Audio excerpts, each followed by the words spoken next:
Chapitre 11.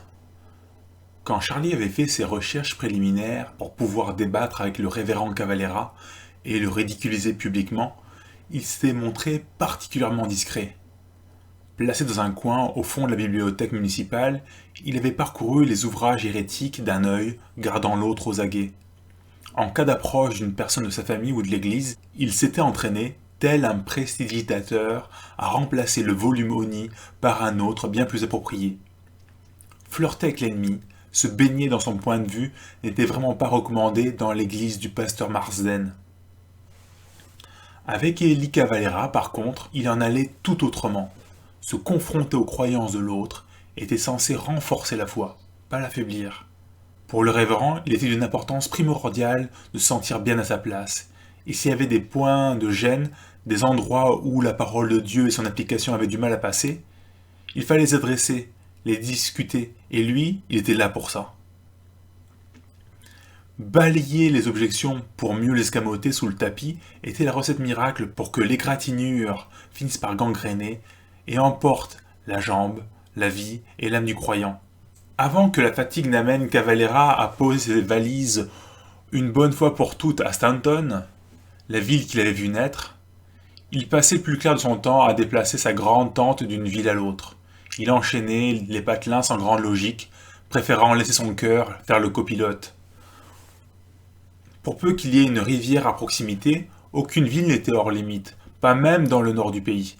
Contrairement à la plupart des tentes revival qui tournent en rond sur un circuit courant sur une poignée d'États du Sud, le révérend avait traîné sa caravane, Charlie et le reste de l'équipe jusqu'aux rives du fleuve Saint-Jean dans le Maine. Sur la route, comme à la maison, le révérend avait toujours avec lui une immense malle de livres, contenant des textes sacrés d'autres religions et toutes sortes d'ouvrages théologiques ou philosophiques. Il n'avait pas besoin d'insister pour que Charlie l'utilise. Celui-ci se plongeait dedans avec délectation. Si le jeune rescapé aimait lire, il n'avait pas le goût pour tous ces romans qui intéressaient les gens autour de lui. Les situations décrites lui semblaient soit tirées par les cheveux, soit d'une trivialité propre à l'endormir en moins d'un quart d'heure. Il était désespéré de voir la manière dont les auteurs esquivaient les seules questions qui comptent, ou se sentaient obligés de les noyer sous une tonne de clichés et de grosses ficelles. Puis un jour, un ami d'Élie lui fit découvrir Albert Camus, Jean-Paul Sartre et Hermann Hesse. Maintenant qu'il était père, il essayait désespérément de pousser Ava et Hunter à s'intéresser aux livres de la malle, mais sans le moindre succès. Il se serait contenté de les voir se pencher sur un Kundera ou un Dostoïevski, mais non, Ava était fasciné par des histoires de petites bourgeoises new-yorkaises, et Hunter, lui, était obnubilé par des histoires d'orques, de dragons et de chevaliers. Qu'il essayait de se plaindre auprès d'Olivia, celle-ci, pas vraiment inquiète quant au manque de profondeur de sa progéniture, lui rétorquait qu'ils étaient loin d'être à plaindre. Au moins leurs enfants lisaient. Mon Dieu, la barre est si basse. Kiss partageait sa peine. Il avait exactement le même problème à la maison, et alors qu'ils échangeaient sur le sujet, il se demandait si ce n'était pas leur trauma partagé qui avait fait d'eux des hommes ayant un minimum d'épaisseur. L'un comme l'autre avaient offert à leurs enfants un minimum de stabilité et un monde étranger à toutes sortes d'abus moraux, physiques et sexuels, et ce faisant, ils avaient fait d'eux des êtres génériques juste bons à faire tapisserie dans un roman à 2 balles. Des fois je me demande, dit Charlie, où est l'équilibre ? Comment les aimer, les chérir, mais aussi les secouer, les traumatiser, juste ce qu'il faut pour qu'ils se posent des vraies questions. Là, quand ils se rebellent, c'est contre du vent. Ils sont limite obligés de s'inventer des problèmes pour pouvoir se plaindre. Je ne sais pas. J'ai l'impression qu'on ne peut faire les deux à la fois. Chaud et froid. Ça fait du tiède. En les mettant dans des écoles cadrées et bienveillantes, on a même mis des barrières qui empêchent leurs camarades de compenser le cocon à la maison. Attends. Je crois avoir une idée. Tu voudrais pas qu'on permute ? Je moleste tes enfants et toi tu t'occupes des miens ? Qu'est-ce que t'es con, répondit Charlie en pouffant. Dieu merci, personne ne pouvait les entendre, sinon ils se feraient trucider. Des gens bien intentionnés et n'ayant jamais subi quoi que ce soit voudraient leur tête sur une pique au nom de ceux qui ont souffert ce genre d'abus. Tu crois qu'on aurait pu faire une plaisanterie comme ça il y a 2 ans ? Alors qu'on venait juste de se rencontrer, demanda Kiss ? Je retrouve ça un peu risqué. Non, je veux dire, Pas juste la rencontre ou qu'on se connaisse, mais surtout le fait qu'on a quelque peu, enfin, on a pu poser notre sac. Je ne sais pas, je ne suis pas très fort pour ce genre de questions. Qu'est-ce qui te chagrine? Charlie resta pensif un moment, et après une grimace dit: Je ne sens plus rien. Plus de compassion, je ne sais pas, j'ai comme l'impression que finalement, je n'en ai jamais ressenti.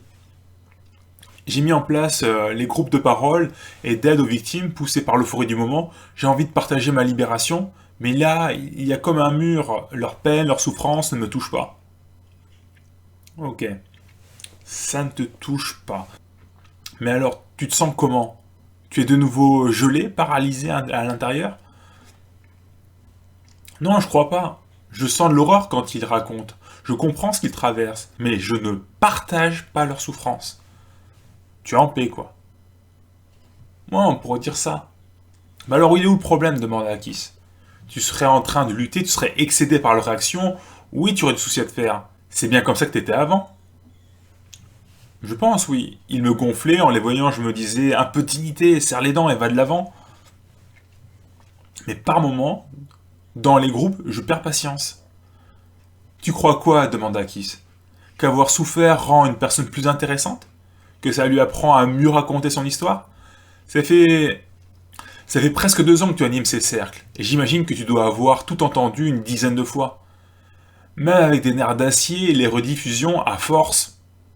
C'est normal que tu craques. Il est peut-être temps de passer le relais. J'ai fait un tel bond en avant.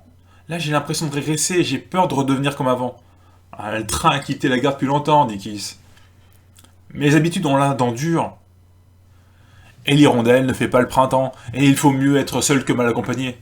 Putain, qu'est-ce que t'es con quand tu t'y mets, dit Charlie. Et surtout, qu'est-ce qui était content d'avoir Kiss dans sa vie, son frère d'armes. Cette insulte, il avait dit avec tout l'amour et toute la tendresse du monde. Avec les effectifs des groupes de parole qu'il animait, techniquement, à ce stade, Charlie avait eu une armée de gens qui pouvaient le comprendre. Mais avec Kiss, c'était différent. Kiss était le premier, celui qui avait tout dénoué. Le premier à le voir pour de vrai. Pas comme un saint, pas comme une victime ou une bête de foire, juste un simple compagnon d'infortune. Un égal.